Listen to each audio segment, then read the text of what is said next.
Jarret, it's great to see you this weekend as you and your teammates get to come back to Tuscaloosa. How's everything going for you, first of all?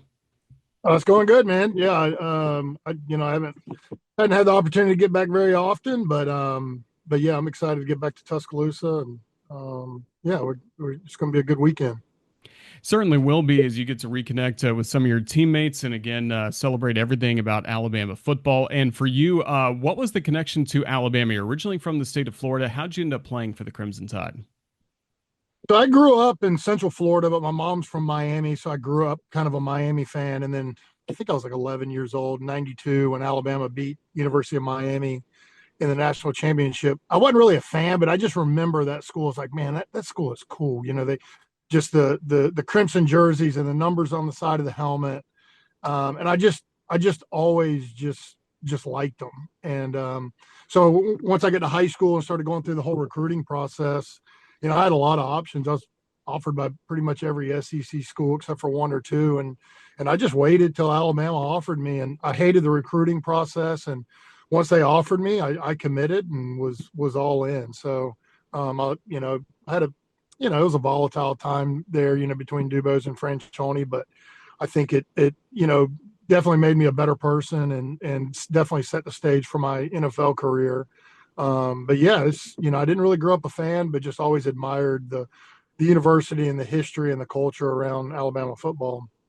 When you first signed with Alabama, who were some of the key coaches that recruited you or you made a really good connection with and made it feel like home for you?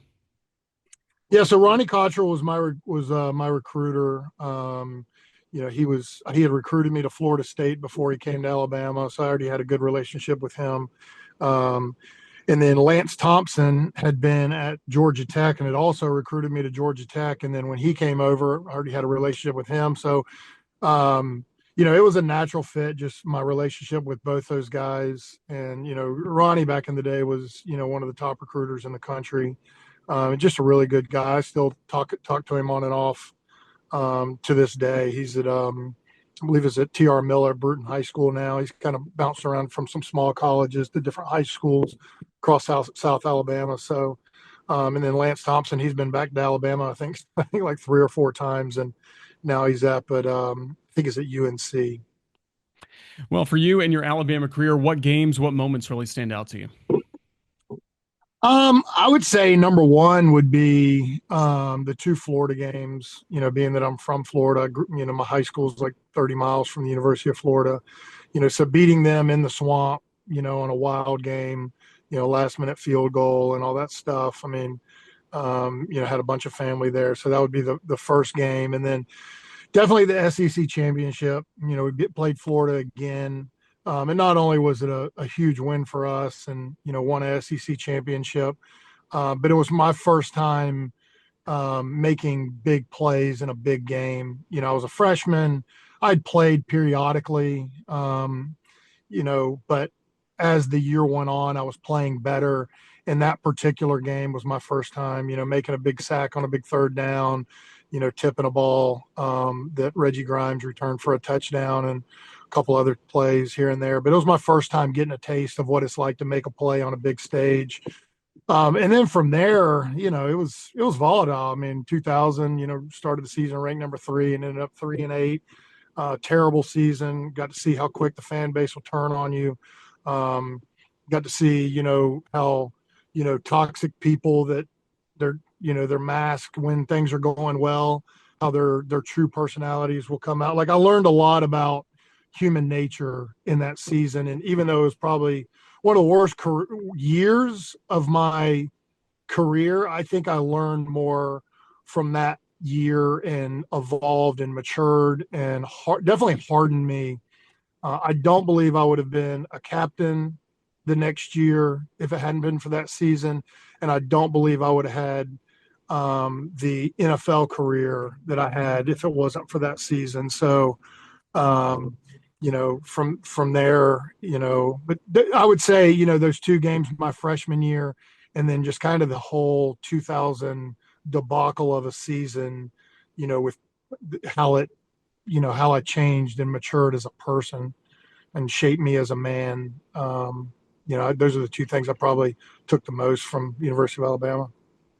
One of the key stars in 1999, running back Sean Alexander, of course. You got to go up against him in practice as just a freshman. First of all, what was that like? And then did you eventually have some good tackles on him during your NFL days? Yeah, I did. Sean was a superstar, and I know since Saban has been there, they've had four Heisman Trophy winners, and just some unbelievable players. But in those days, Sean was like, he was it. I mean, he couldn't walk to class. I mean, he was. I had never been around fame like that. So, and he was a different player. He was a bigger guy, but he was more slippery and smooth. He had great vision. He knew how to make his cuts. Did a phenomenal job reading the offensive line in front of him and finding space. Not really, a head down. He's not going to run you over.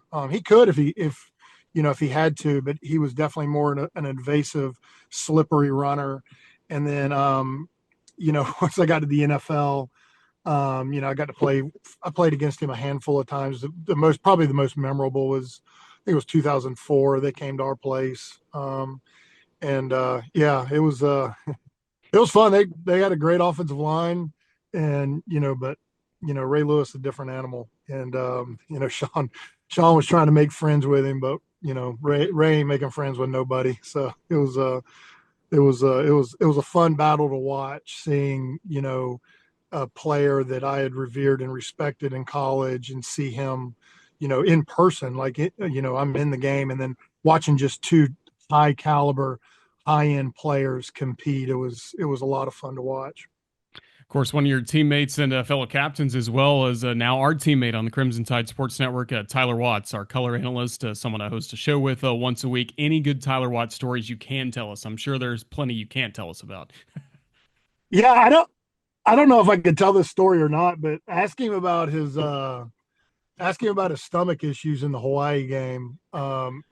He was a little under the weather, and Tyler didn't wear a girdle. He just wore a jock strap with his white pants, and he was having some stomach issues. But I'll set that stage and just let him finish that story. But that's probably the funniest Tyler story I can remember. But yeah, he was obviously an Alabama boy, being from Pelham, and unbelievable competitor. And it was interesting how well he fit into Dennis Franchioni's scheme with the option and the zone running scheme that they were doing. But yeah, ask him about his little tummy issues in Hawaii game. We'll do that. That's really good intel. You mentioned your experience at Alabama set you up for the NFL. What are you most proud of when you look back at your NFL days? I imagine just the longevity, how long you were able to play for the Ravens and then the Chargers. Yeah, I mean, I would say, the number one thing I'm proud of is the teammates that I have. I'm by no means a household name. I mean, hell, Alabama fans don't even know who I am. But the caliber of players that I played with, that I'm still close with today, Ray Lewis, Haloti Ngata, Terrell Suggs. I've played with multiple Hall of Famers, had some phenomenal coaches. That's the thing that I'm most proud of, is the people in my circle that are not only great players but great men, that made me a better person, a better player. That's the thing I'm the most proud of. But secondly, it would be probably my durability and longevity. I played in 129 consecutive games. It took me 10 years before I missed a game due to injury. And that's half the battle, is just being on the field. I played a whole host of different positions, starting as a college defensive tackle and moving to like an interior two gap style five technique, and then ultimately getting moved to linebacker and finishing my career at defensive end and outside linebacker. So I played Mike, I played Will. That's the thing I'm most proud of, is my teammates, who are in my circle now, and then just my ability to play any position at any time and stay there for a long time. What have you been up to since your playing days came to a close? So I've done a little bit of everything, similar to my playing career, kind of a jack of all trades, master of none.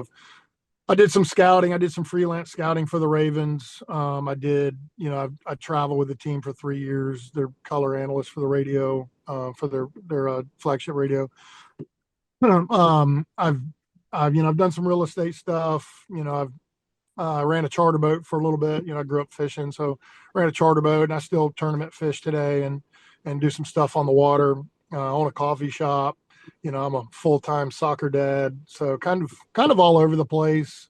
You know, I don't know. People ask me what I do, and I'm like, I don't really know what I do day to day, but I get up early, I stay busy all day, and I go to bed tired. So, whether that's yard work. Yesterday, I was cutting down a tree and fixing a toilet, and that pretty much ate up my whole day. So, but yeah, I got two girls, got a beautiful wife that I met at the University of Alabama, and I stay busy, and I try to keep in shape, and that's pretty much my day.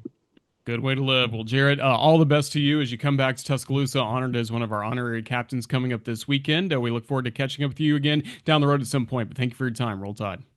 Yep, roll tide.